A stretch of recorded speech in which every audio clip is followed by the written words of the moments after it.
Kakori rail डकैती। किसी बड़े अभियान में चंद्रशेखर आजाद सबसे पहले काकोरी डकैती में सम्मिलित हुए। इस अभियान के नेता रामप्रसाद बिस्मिल थे। उस समय चंद्रशेखर आजाद की आयु कम थी और उनका स्वभाव बहुत चंचल था, इसलिए रामप्रसाद बिस्मिल उसे क्विक सिल्वर कहकर पुकारते थे। उस समय क्रांतिकारियों द्वारा इस किस्म की डकैती का काम किया जाना गलत नहीं समझा जाता था, क्योंकि डकैती से एकत्र किया गया रुपया भारत की स्वाधीनता में लगाना होता था। इसके अलावा उस डकैती से जनता को आर्थिक हानि नहीं पहुंचती थी। डकैती अंग्रेजों की जेब में जाने वाले खजाने की जाती थी। डकैती से पहले दल के सर्वेसर्वा रामप्रसाद बिस्मिल ने धन संचय करने के अन्य उपाय भी सोचे थे, किंतु सफल न हुए थे।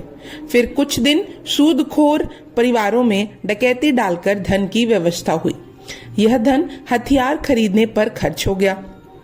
उसके बाद काफी सोच विचार कर 7 अगस्त सन 1925 ईस्वी को काकोरी के निकट रेलगाड़ी रोककर उसमें जा रहा सरकारी खजाना लूटने की योजना बनाई गई।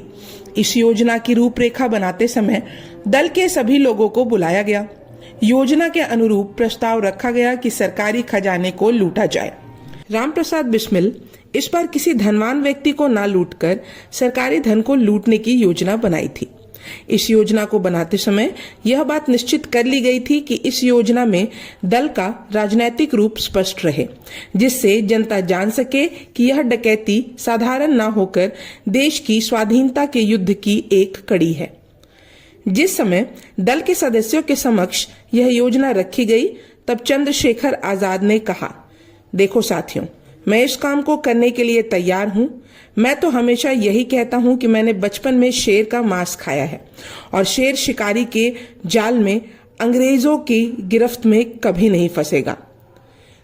उस अवसर पर एकमात्र अशफाक उल्लाह खान ने इस प्रस्ताव का विरोध करते हुए कहा था, साथियों एक बात मत भूलो, इस डकैती का मतलब होगा सीधे सरकार को चुनौती देना। अतः यह भी निश्चित समझना कि इस डकैती के बाद पार्टी का पतन शुरू हो जाएगा, इसलिए हमें सरकार से सीधे मोर्चा नहीं लेना चाहिए। पर अशफाक उल्लाह के विरोध के बावजूद दल ने बहुमत से निर्णय लिया था कि सरकारी खजाने को लूटना अत्यंत आवश्यक है। इस तरह दल को आर्थिक लाभ तो होगा ही, साथ ही सरकार को भी पता चल जाता कि क्रांतिकारी कितने शक्तिशाली तथा निर्भीक हो चुके हैं। ऐसा नहीं था कि डकैती की यह योजना पहली बार बन रही थी, किंतु अब तक दल के सदस्यों के लिए भोजन, उनके परिवारों की देखभाल, हथियारों की व्यवस्था और दल के प्रचार हेतु सामग्री के प्रकाशन आदि कार्यों के लिए धन की व्यवस्था जिन डकैतियों से हुई, वे डकैतियां अपने ही देश के सूदखोर सेठों के यहाँ की गई थी। ऐसी एक डकैती की घटना काफी चर्चित है। उस घटना का जिक्र यहाँ रोचक प्रसंग है। क्रांतिकारियों के डकैती की पहली योजना पर अमल की शुरुआत एक सूदखोर सेठ के घर से हुई थी। तब कई क्रांतिकारी उस सेठ के घर में घुस गए थे। उस डकैती में सभी गांव वालों को डराने के लिए हवाई फायर किए गए थे। इस सूदखोर सेठ के घर की औरतें बहुत चालाक थीं। घर के अंदर क्रांतिकारी अपना काम कर रहे थे। घर की औरतों ने जब अपने गहने जाते हुए देखा तो वे क्रांतिकारियों से जूझ पड़ी। दोनों पक्षों में छीना झपटी होने लगी। इनमें से एक औरत अधिक ताकतवर थी। उसने आगे बढ़कर आजाद का हाथ पकड़ लिया। आजाद ने औरत समझकर उस पर हाथ नहीं उठाया, वह चुपचाप खड़े रहे। इस औरत की हिम्मत बढ़ी और उसने आजाद की पिस्तौल छीन ली और दूसरी तरफ चली गई। आजाद गुस्से से हाथ मलते हुए उस औरत को जाते हुए देखते रहे। अभी वह अपने अगले कदम के बारे में सोच ही रहे थे कि रामप्रसाद बिस्मिल ने अपने साथियों को पुकारा, चलो। बाहर गांव वालों की भीड़ जमा थी। उनके हाथों में लाठियां, भाले, फरचे थे। इनसे बचने के लिए फायर किए गए, जिनके कारण अकारण एक आदमी मारा गया। सभी क्रांतिकारी भागने में कामयाब रहे, मगर आजाद का कहीं पता नहीं था।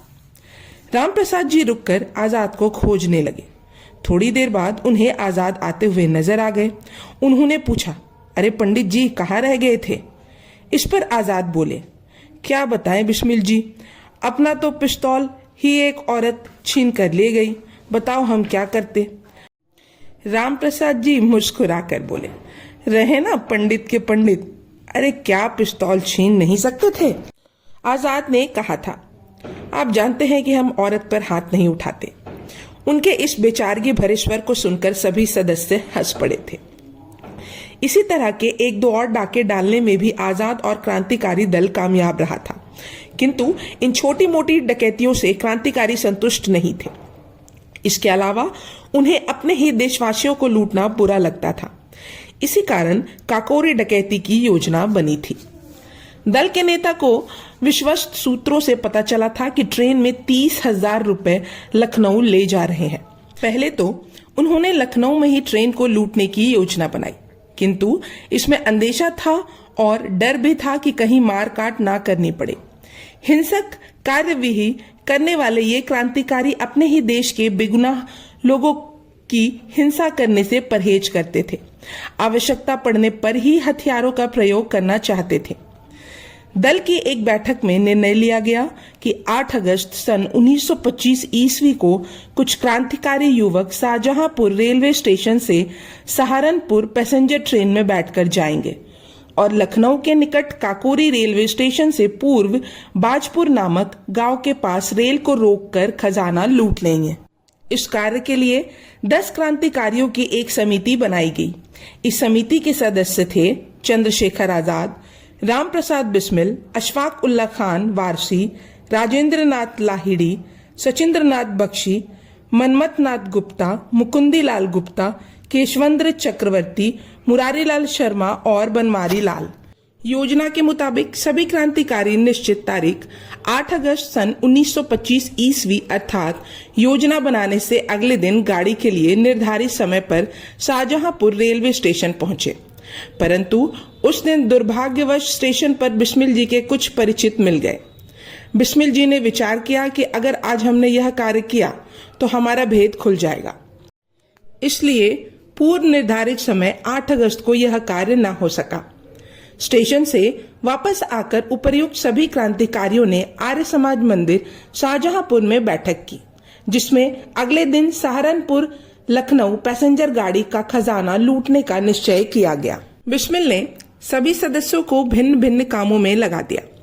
चंद्रशेखर आजाद का काम था गाड़ी के साथ खड़े होकर लोगों को बाहर ना निकलने के लिए सावधान करना और खजाना लूटने के पश्चात उसको 2 थैलों में भरकर साइकिल पर थैले लटकाकर जंगल के रास्ते लखनऊ पहुंच जाना। उन दिनों चांदी के रुपए प्रचलन में थे। 9 अगस्त सन 1925 ईस्वी को शाम के 7 बजे सभी क्रांतिकारी 8 number Saharanpur Lucknow down passenger गाड़ी में शाहजहांपुर से लखनऊ के लिए रवाना हुए। सभी के पास लखनऊ के वैध टिकट थे। योजना अनुसार 3 व्यक्ति अशफाक उल्ला खान, सचिंद्र नाथ बख्शी और राजेंद्र नाथ लाहिड़ी द्वितीय श्रेणी के डिब्बे में बैठे हुए थे। शेष 7 व्यक्ति तृतीय श्रेणी के डिब्बे में बैठे थे। यह पहले ही तय हो चुका था कि तृतीय श्रेणी में अक्सर जंजीर आदि की व्यवस्था ठीक नहीं रहती, अतः द्वितीय श्रेणी में बैठे क्रांतिकारी सदस्य एक निश्चित स्थान पर रेल की जंजीर खींचकर ट्रेन को रोक देंगे। ट्रेन शाहजहांपुर से रवाना हुई।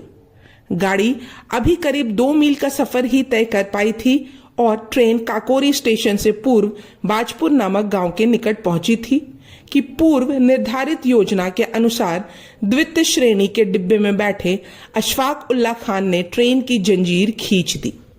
गाड़ी कुछ दूर चलने के बाद खड़ी हो गई। गाड़ी के रुकते ही यात्री कुतूहल से भर गए। इससे पहले कि कोई यात्री ट्रेन से उतरता, क्रांतिकारी बाहर आ गए और अपने अपने निर्धारित कार्य में लग गए। एक क्रांतिकारी ने रेलवे के गार्ड पर अपना रिवॉल्वर तान दिया और उसे पेट के बल लिटा दिया। हुआ यूं था कि जैसे ही गाड़ी रुकी तो गाड़ी का गार्ड यह देखकर कि लिए गाड़ी से नीचे उतर गया था कि गाड़ी क्यों रुकी है। गाड़ी के गार्ड को जब कोई कारण समझ नहीं आया तो वह गाड़ी में चढ़ने लगा। तभी एक क्रांतिकारी ने उसे दबोच लिया और उसे पेट के बल लेटने का आदेश देकर रिवॉल्वर तान ली ताकि बिना गार्ड के गाड़ी आगे ना जा सके।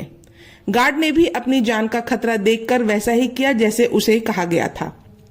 दूसरे क्रांतिकारी ने अंग्रेज ड्राइवर से उसकी सीट खाली कराई। बेचारा अंग्रेज ड्राइवर डर के मारे अपनी सीट के नीचे दुबक गया। अशफाक उल्ला खान और मुकुंदी लाल ब्रेक वैन में चढ़ गए। उन्होंने वहां रखे लोहे के संदूक जिसमें खजाना भरा हुआ था धड़ाम से नीचे गिरा दिया। दो क्रांतिकारी बंदूक ताने संदूक की रक्षा के लिए इधर उधर खड़े हो गए। चार क्रांतिकारी दो दो के दल में गाड़ी के दोनों ओर खड़े होकर 5-5 मिनट के लिए अंतराल में फायरिंग करने लगे। फायरिंग करते हुए उन्होंने घोषणा की, हम लोग डकैत नहीं हैं, क्रांतिकारी हैं। हम क्रांतिकारी गतिविधियों को जारी रखने के लिए सरकारी खजाना लूट रहे हैं। हम विश्वास दिलाते हैं कि किसी यात्री को लूटा नहीं जाएगा, अतः आप लोग भयभीत ना हो, चुपचाप अपनी जगह पर बैठे रहें।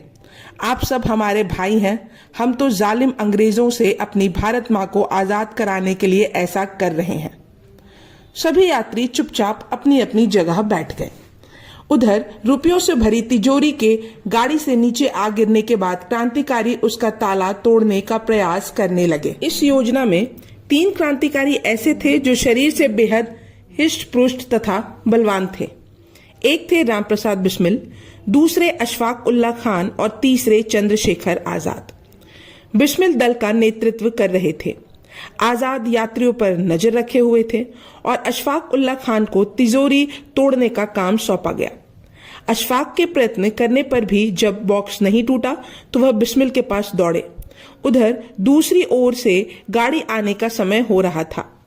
बिस्मिल ने आजाद की ओर देखकर संकेत किया और आजाद संकेत पाते ही गार्ड के डिब्बे की ओर लपके।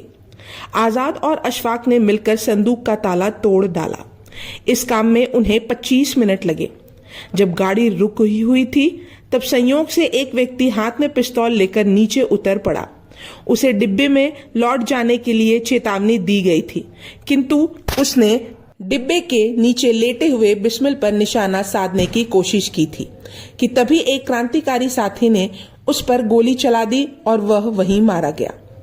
बिस्मिल अथवा अन्य किसी का किसी भी यात्री को मारने का कोई इरादा न था, परंतु आत्मरक्षा के लिए और ना चाहते हुए भी एक हत्या हो गई। इसका बिस्मिल को काफी दुख हुआ। उनका विचार था कि अंधेरे में ठीक अचूक निशाना केवल चंद्रशेखर के अलावा दूसरा नहीं लगा सकता था, इसलिए उनका आजाद पर संदेह हुआ। तिजोरी में चमड़े के 3 थैले थे।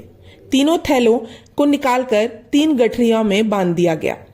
गार्ड एवं ड्राइवर को गाड़ी चलाने का आदेश दिया गया और बिस्मिल ने अपने सभी साथियों से कहा, अच्छी तरह देख लो, कुछ ऐसी चीजें यहाँ छूटनी नहीं चाहिए जिसमें निशानदेही हो जाए।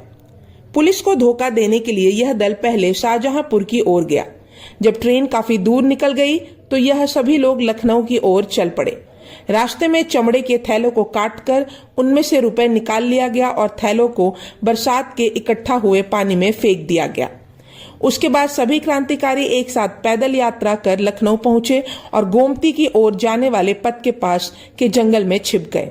प्रातः जब गोमती में स्नान करने के लिए स्त्री पुरुषों ने आना जाना आरंभ किया तो वे लोग भी उनमें सम्मिलित होकर अपने अपने स्थान पर पहुंच गए। यह भाग यहीं समाप्त होता है। अब हम अगले भाग में जानेंगे जांच और गिरफ्तारी के बारे में।